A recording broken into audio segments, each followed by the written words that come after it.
Viewer discretion is advised. Your fave will be criticized. That's Chris. That's Chan. We are CCTV, the Nonstop Pop Show. Join us for another round of Is It Boppin' for the biggest K-pop releases of May 2023. Welcome to CCTV, your go-to global pop music podcast. We have experience both on stage and behind the scenes in the music industry, so get ready for some insightful reviews and analysis of the biggest K-pop songs every month.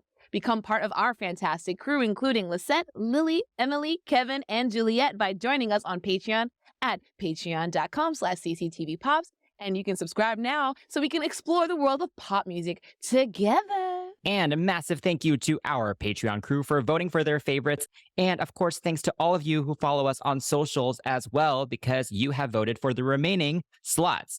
And I have to say, this is the most votes we've ever gotten on our Twitter poll because Hidden Card, y'all showed up. For all the new people here, just FYI, we are very honest with our reviews. Yes. So do we like it or not? You will find out. So stay tuned. And if you want to join in and have a say in future song selections for future episodes, make sure to subscribe, follow us on socials, and leave a comment with your picks. All right, so let's get into it. Did we have bops or flops in May 2023? Welcome to Is It Boppin'? Here we discuss the songs and discuss the production, lyrics, and videos, and everything in between. So let's find out. Do we have bop or flop? Now, coming in the Queencard is I-DLE with Queencard. And this was done by Jun Soyeon, Pop Time, I-DLE, and ICKY. These sound like some very strange, like, these are definitely song titles. ICKY, I-DLE.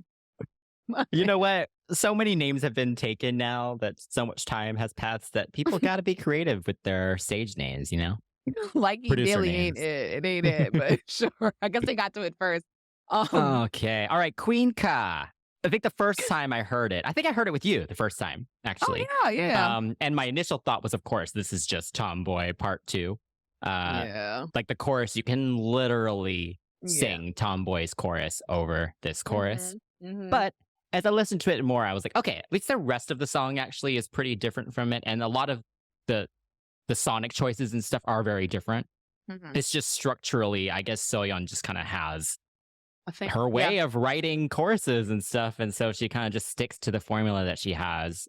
So you can see that as a good thing or a bad thing. I think this one's maybe a little too close to Tomboy, but yeah. I do enjoy the kind of pop rock influence here. I like that it's empowering without being too cheesy, you know, because it can always go that way. But they do a good job of kind of just going for it and making it actually feel quite empowering, especially once you kind of see the visuals to it. I do love the verses, though. I love the verses so much more than the chorus.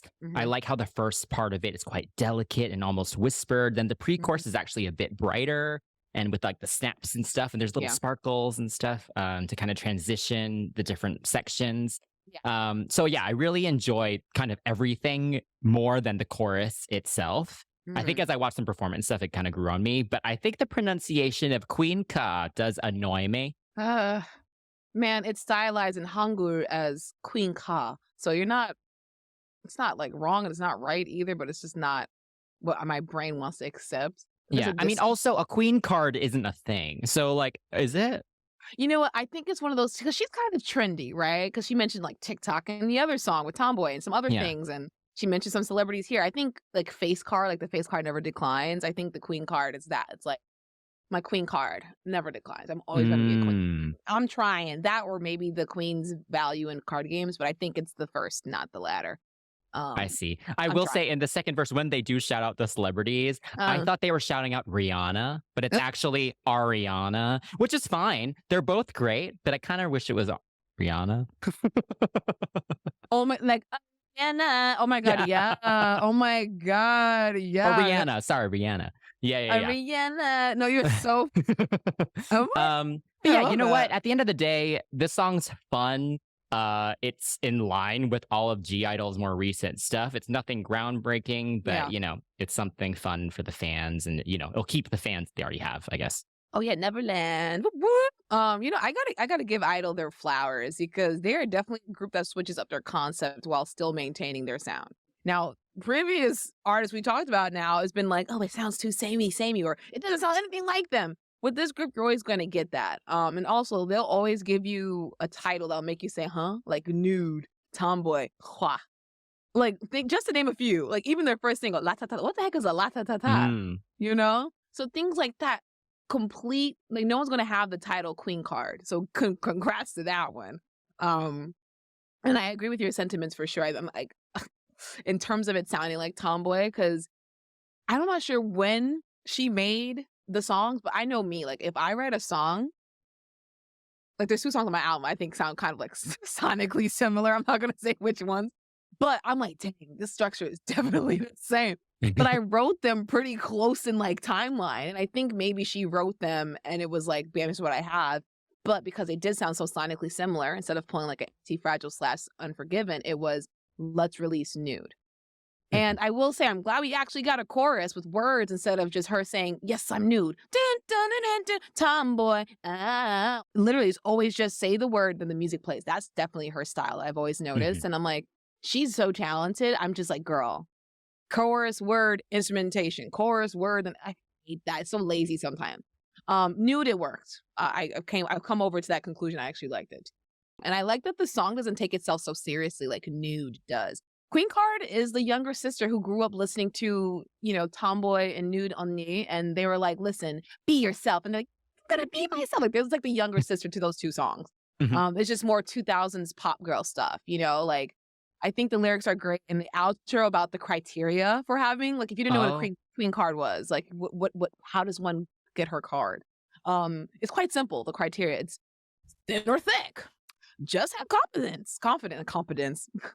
Well, competence is good too. You know, yeah. You can be thick or thin, be competent and confident. Wear whatever you want, and bam, you are a queen. That's literally the ending, like chanting. And I'm like, cute. Love that. Exactly. So it definitely fits in with the video as well. So I think it all kind of culminates into this satirical, but also very honest, like projection, both lyrically and visually on Soyeon's part, because I know she's pretty much like their creative like leader. So I think it all matches up pretty nicely for sure.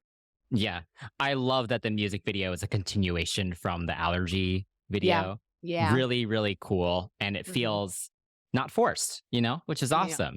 This one's giving me more college student actually, and parts of it reminded me of Elite on Netflix.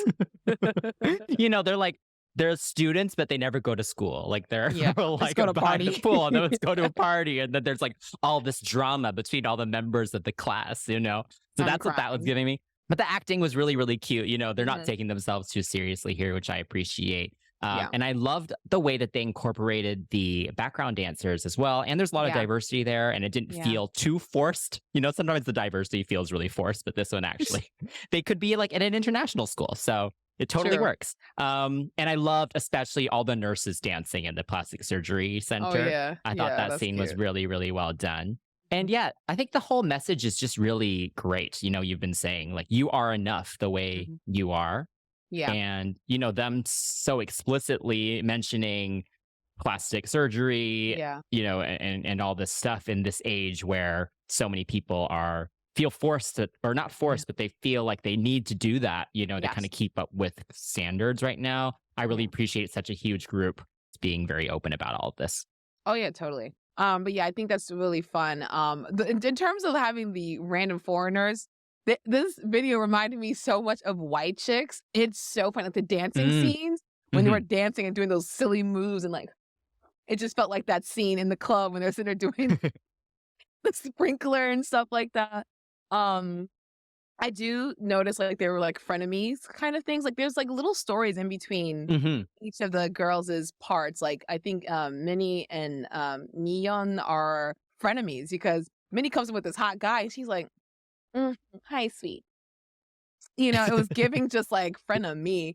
And Yuki and Shugwa, they're store workers, like at the hottie store. Like they have all like the cool clothes. Like, girl, you have to buy. This is amazing. But then like they're like really close, so they're always like slumber party, things like that together. Like some of it was a little like, why y'all so close? It's like, what y'all doing?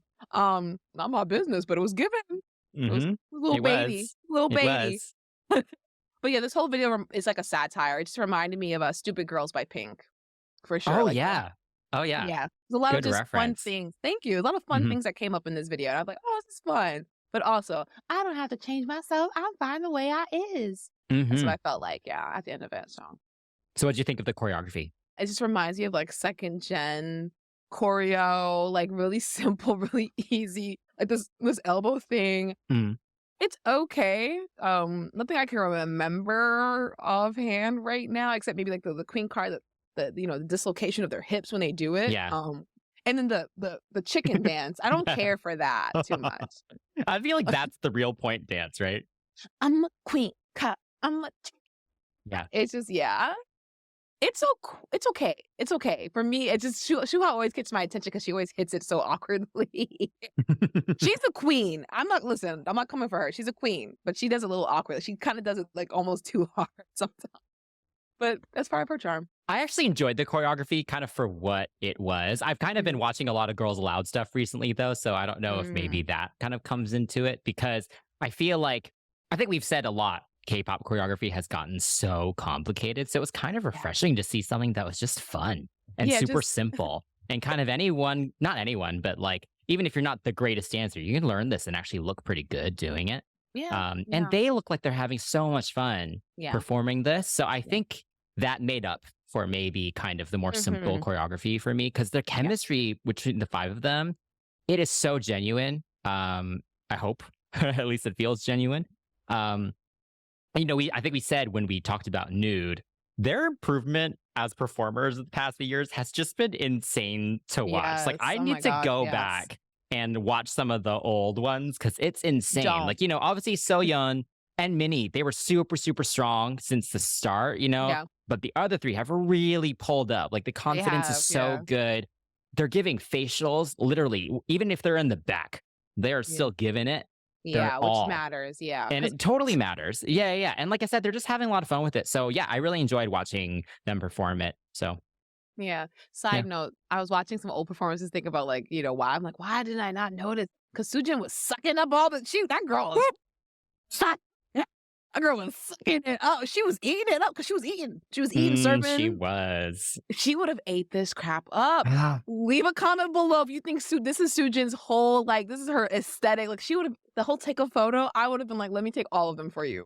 I would get on the floor and just click. Is that a good angle? But yeah, so definitely leave a comment below and let us know what your ratings are for the previous two songs, as me and Chris deliberate ours. And yes, I hope Soojin is doing well as well. Yes. All right, so I will give this one an 8, I think. How about you? Yeah, I'll match you. I'll give this one an 8 as well. Let us know, Neverland, what you guys think of this track. Come over and join us at CCTV Pops. And of course, stay tuned for next month when we do the review for June. And you can help vote for which songs come on this episode. And you can also hang out with us and the crew on Patreon to get priority choice at CCTV Pops.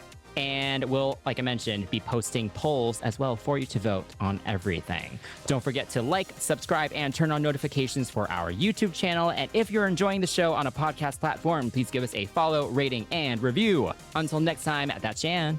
That's Chris. And we are signing off from CCTV, the Nonstop Pop Show. For more from this episode of CCTV, the Nonstop Pop Show, check out the link in the description below.